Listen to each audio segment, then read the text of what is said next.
আমি তো মনে করছিলাম তুই না জানি কি, মাথায় বড় বড় দুটা শিং, চোখগুলাই ইয়া বড়,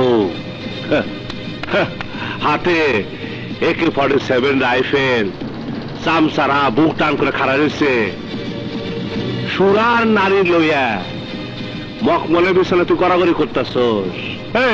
আরে কোথায় কি কোথায়? এ তো তুই একটা ডুলি, ডুলির বাচ্চা, একটা মায়ের ব্লাউজ টানাটানি করে খুব তেজ দেখাইছস। হ্যাঁ, এখন আমি তোরে হিংসা বানাই দেবো।